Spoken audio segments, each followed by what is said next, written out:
The pie sat on the rough-hewn table, a perfect circle of golden-brown crust under the slanted afternoon light. It was a peach pie, made with the last of the fruit from the single, stubborn tree that grew behind her cabin, a relic of whoever had tried to tame this patch of Nevada dust before her. For the pie was not just flour and sugar. It was a statement, a risk folded into the dough. Making it was an act of hope. Taking it to him would be an act of courage she wasn't sure she possessed. Her neighbor, Silas Blackwood, was a widower who kept to himself on the sprawling ranch that bordered her small, forgotten claim. She knew him only by the sight of his broad-shouldered frame moving against the horizon at dawn and dusk, a solitary figure checking fence lines. They had never spoken. In the 6 months since the man who brought her here had vanished, leaving her with a near-empty cabin and a handful of English words, she had spoken to almost no one. The town of Redemption Creek saw her as a curiosity at best, a stain at worst. A Chinese woman, alone. It was an equation they could not solve, so they ignored it. But she had seen the slump in Silas Blackwood's shoulders grow more pronounced over the summer. She had heard the silence from his ranch, where once a woman's voice had sometimes carried on the wind. Grief had a sound, and it was the absence of sound. So she had baked the pie. She smoothed the front of her light blue prairie dress, a garment she had sewn herself from bolts of cotton bought with the few coins she earned mending clothes for the mercantile owner's wife. The dress was plain, functional, but the color reminded her of a sky she could no longer remember, a sky from before. Taking a deep breath that tasted of dust and dry grass, she lifted the pie. The plate was warm against her palms. She stepped out of her cabin, into the oppressive heat of the late afternoon. The walk to his ranch house was 1/4 of a mile, a straight line across cracked earth and sagebrush. Every step felt like a drumbeat, announcing her foolishness to the vast, empty landscape. He would likely turn her away. He might not even open the door. But the silence of her own cabin was becoming a heavier burden than the risk of rejection. Therefore, she kept walking, her shadow stretching long and thin behind her. When she reached his porch, she hesitated. The house was larger than her cabin, but it had a look of neglect. Paint peeled from the clapboard siding, and one of the porch steps sagged. She could hear the low hum of flies and nothing else. She raised a hand to knock, her knuckles hovering just above the weathered wood. Before she could make contact, the door creaked open. Silas Blackwood filled the doorway.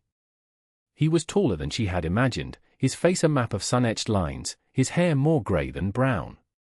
He looked down at her, his eyes narrowed not in anger, but in confusion. They were kind eyes, she noted, though tired. His voice was a low rumble, rusty from disuse. She couldn't find the English words she had practiced. They had fled, leaving her mute and holding a dessert. She simply held the pie out to him, an offering. He stared at the pie, then back at her face. A flicker of something, surprise, suspicion, crossed his features before settling into a weary resignation. "What's this for?" Mai found one of the words. "Neighbor." He was silent for a long moment, studying her. She could feel the heat of the pie plate through the cloth she'd wrapped around it. Finally, he reached out with his large, calloused hands and took it from her. His fingers brushed hers, and the contact was like a spark in the dry air. "Peach," he said, more to himself than to her. "My Martha, she loved a peach pie." He looked up, and the weariness in his eyes was so profound it made her chest ache. He managed a small, sad smile. "Thank you." "That's mighty thoughtful." He paused, then seemed to remember his manners. "You ought to come in out of the sun." She shook her head, taking a step back. "No. It's for you." He nodded slowly, holding the pie as if it were something precious and fragile. He looked from her face to the pie and back again. A different kind of smile touched his lips, this one less sad and more wry. "A woman brings a man a pie like this," he said, his voice softer now. "If I were 20 years younger, I'd say that was a proposal. I'd probably accept, too." He cleared his throat, a faint flush rising on his weathered neck. "Just an old man's foolish talk." "Thank you, miss." "Truly." He gave a slight nod and retreated into the cool darkness of his house, closing the door gently behind him. I stood on the porch for a long moment, the ghost of his joke hanging in the silent, shimmering air. She turned and walked back to her cabin, her heart beating a little faster. She did not yet know that his joke was the most honest thing anyone had said to her in months, or that their brief exchange had been witnessed from the dusty main road by the one man in Redemption Creek who profited from the loneliness of others. Jedediah Croft saw it all from his buggy. He was the town's foremost landowner and moneylender, a man whose piety was as starched as his collar. He watched my small figure in her blue dress retreat from Silas Blackwood's porch, and a slow, unpleasant smile spread across his face. An opportunity. He flicked the reins, urging his horse toward town. A few days later, I went to the mercantile for flour and thread. As she counted out her coins, Croft entered the store, the bell above the door announcing his presence like a proclamation. He tipped his hat to the storekeeper's wife, then let his gaze fall on my. "Well now," he said, his voice oozing a condescending warmth. "If it isn't Mr. Blackwood's new baker," the storekeeper's wife froze, her hands hovering over the counter. The air in the small store grew thick and still. Mai kept her eyes down, gathering her purchases. "I trust the old man enjoyed your offering," Croft continued, stepping closer. A man in his position, grieving and alone, can be susceptible to all sorts of temptations. We must all pray for his fortitude. The insult was clear, wrapped in the language of concern. He was painting her as a predator, a foreign woman preying on a vulnerable white man. Mai's hands tightened on her cloth sack. She said nothing, knowing any response would only make it worse. She turned to leave. Croft blocked her path. "A word of advice," he said, his voice dropping to a conspiratorial whisper. "Some folks in this town value propriety. They don't take kindly to arrangements that are irregular. It would be a shame if your welcome here were to run out." The threat was no longer veiled. He was telling her to stay away from Silas, using the town's prejudice as his weapon. Mai met his gaze for the first time. His eyes were small and cold. She felt a chill despite the summer heat. Without a word, she sidestepped him and walked out of the store, her back straight. But his words followed her, clinging to her like burrs. She had wanted to build a small bridge to a neighbor, instead, she had stumbled into a fight she didn't understand. The next Sunday, the fight came for Silas. After the church service, as folks gathered outside in the shade of the cottonwoods, Croft approached Silas with two of the town councilmen in tow. Mai watched from across the street, where she had been delivering a mended shirt. "Silas," Croft began, his tone somber. "A moment of your time." Silas, who rarely came to town and looked uncomfortable in his Sunday suit, turned to face him. "Jedediah." "We've been talking, Silas," Croft said, gesturing to the other men. "There's a growing concern in the community. About your welfare." "My welfare?" Silas's voice was flat. "A man your age, alone on that big ranch. It's a heavy burden." And now, with this new association, he let the words hang in the air. "People are worried you're not thinking clearly. That you might be taken advantage of." Silas's eyes slowly scanned the faces of the men before him. He then looked past them, his gaze landing on Mai across the street. He held her eyes for a heartbeat, a silent acknowledgement. When he turned back to Croft, the weariness was gone from his face, replaced by something hard as granite. "My thinking is perfectly clear, Jedediah," Silas said, his voice low but carrying in the quiet afternoon. "Clearer than it's been in a year. I know a neighborly kindness when I see one. And I know a vulture circling when I see one, too." A collective gasp went through the small crowd of onlookers. Croft's mask of concern slipped. His face hardened. "That's hardly a Christian sentiment, Silas. Especially from a man who still owes a considerable debt to my bank. A debt your dear Martha secured against your land. It was a public shaming, a brutal display of power." Silas didn't flinch. "The debt will be paid," he said evenly. "As for my Christian sentiment, the good book says to welcome the stranger. It doesn't say a thing about welcoming snakes into your yard.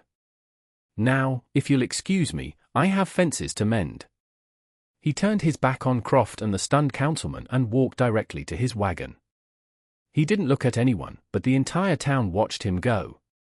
He had not raised his voice, had not made a single threat, but he had drawn a line in the dust for everyone to see. He had defended her. He had defended himself. The surface conflict seemed over, but Mai knew, with a certainty that chilled her to the bone, that this was only the beginning. Croft was not a man who forgave public humiliation. He would not be satisfied until he had taken everything Silas had. She saw Croft turn to one of his companions, his lips moving in a low snarl, and though she could not hear the words, she understood their intent. What she didn't know yet was the true nature of Croft's obsession, a secret buried in the county registrar's office concerning the water rights to Silas Blackwood's land. A week passed in tense silence. The summer heat intensified, baking the land until the air itself seemed to crackle. Mai stayed close to her cabin, tending her small garden, feeling the weight of the town's eyes on her even when she was alone. She didn't see Silas, but she knew he was there. Sometimes, at dusk, she thought she could feel his gaze from his porch, a silent watchfulness across the expanse of dry earth. One evening, just as the sun bled orange and purple across the horizon, a knock came at her door. It was Silas. He held his hat in his hands, turning the brim over and over.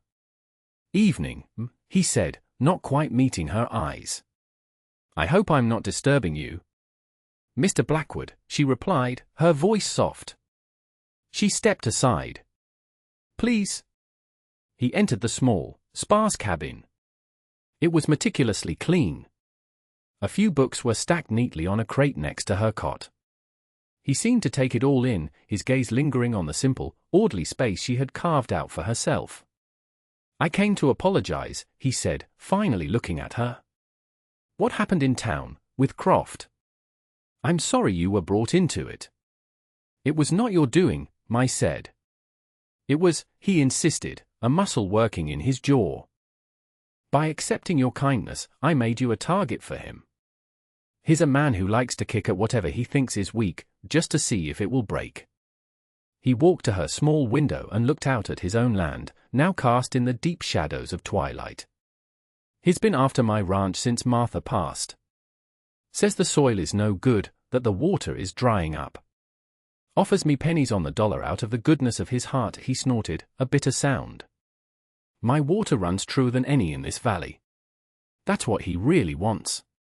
The creek." He turned back to her, and the hardness in his face was gone, replaced by a deep, aching loneliness. Martha, she was a good woman, but she had a weakness for nice things. Things we couldn't afford. She dealt with Croft behind my back. He got her to sign papers she didn't understand. Now he holds the debt over me. He sank onto the single wooden chair by her table, looking suddenly older than his years. "I miss her. I miss the sound of her in the house. But Lord forgive me, I'm angry with her, too.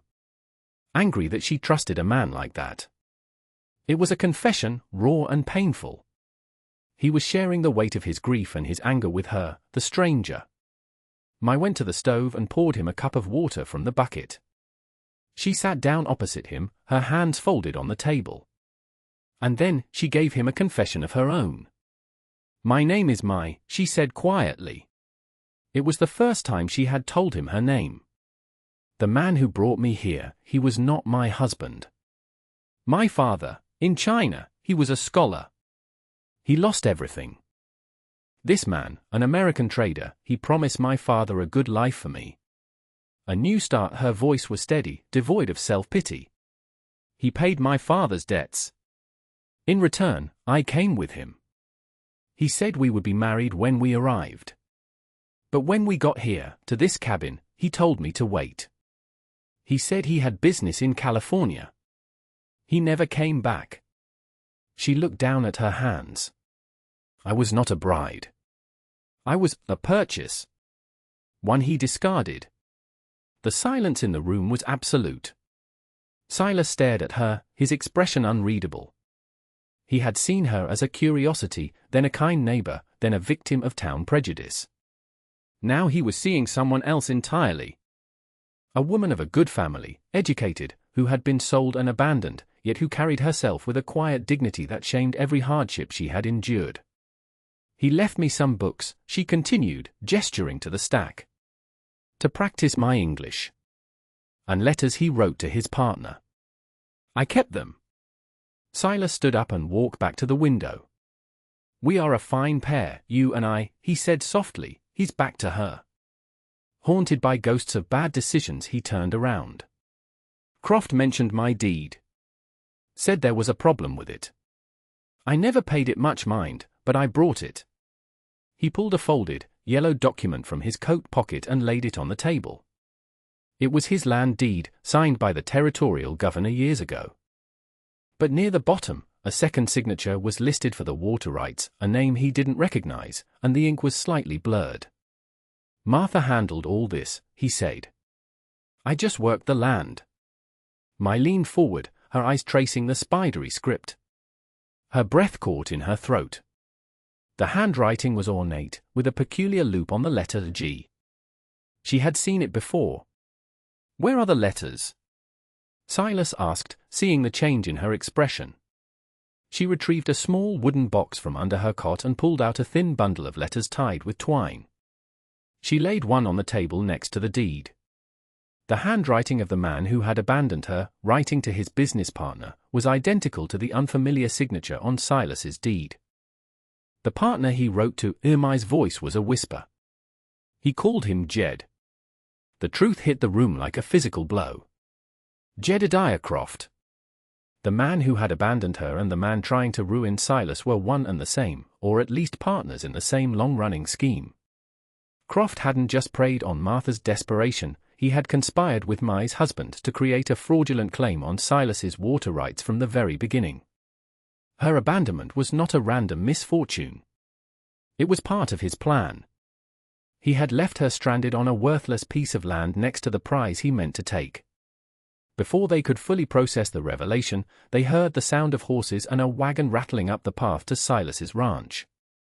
Peering through the cabin door, they saw Croft, and with him, the town marshal. He's making his move, Silas said, his voice grim. He looked at Mai, at the deed, at the letters. Stay here. Lock the door. This is my fight. No, Mai said, her voice firm with a strength that surprised them both. He used me to hurt you. He left me here to die. This is my fight, too. She gathered the letters and the deed. As Silas strode out to meet his accusers, Mai followed a few paces behind him, a small woman in a faded blue dress, holding the truth in her hands. The confrontation was no longer just about land or debt. It was about two lonely people, pushed to the edge, who had finally found a reason to stand together. Croft saw her walking beside Silas, and for the first time, a flicker of genuine fear entered his cold eyes. He had underestimated them both. 3 months later, the autumn air had a crisp edge to it. The dust had settled, both literally and figuratively, over Redemption Creek. Jedediah Croft was gone. When confronted with the letters, written in his partner's hand and detailing their scheme to defraud Silas, Croft's carefully constructed reputation had crumbled. The marshal, a man more interested in law than in local politics, had conducted a thorough investigation. Croft's partner was found in a San Francisco jail on other charges, and he was more than willing to testify against Croft in exchange for a lighter sentence.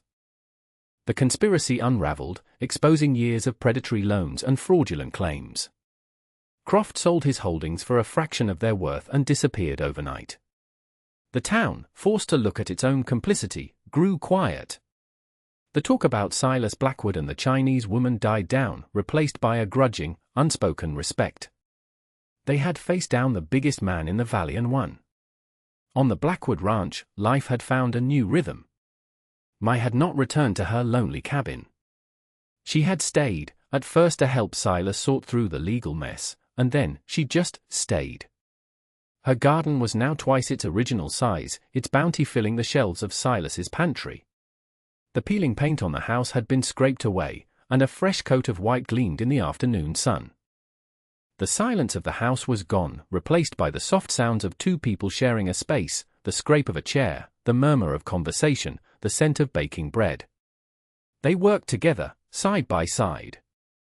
He taught her how to mend the stubborn fences that bordered the creek, his large hands guiding hers as she learned to stretch the wire taut. She taught him how to read the characters in one of her father's books, her slender finger tracing the elegant lines as she explained their meaning. They rarely spoke of what had happened, but it was always there between them, a shared understanding, a bond forged in a crucible of threats and revelations. One evening, they sat on the newly repaired porch, watching the sun set behind the distant mountains. The sky was a brilliant canvas of orange and rose. Silas handed Maya a plate. On it was a slice of peach pie she had baked that afternoon. He didn't make a joke this time. He just watched her as she took the first bite. "It's good," she said, her voice soft. "It is," he agreed. He was looking at her, not the pie. The lines around his eyes seemed softer now, the weariness replaced by a quiet contentment. He began, his voice a low rumble. "This house, this land, it was just a place to me, for a long time. Something to hold on to. But it wasn't a home.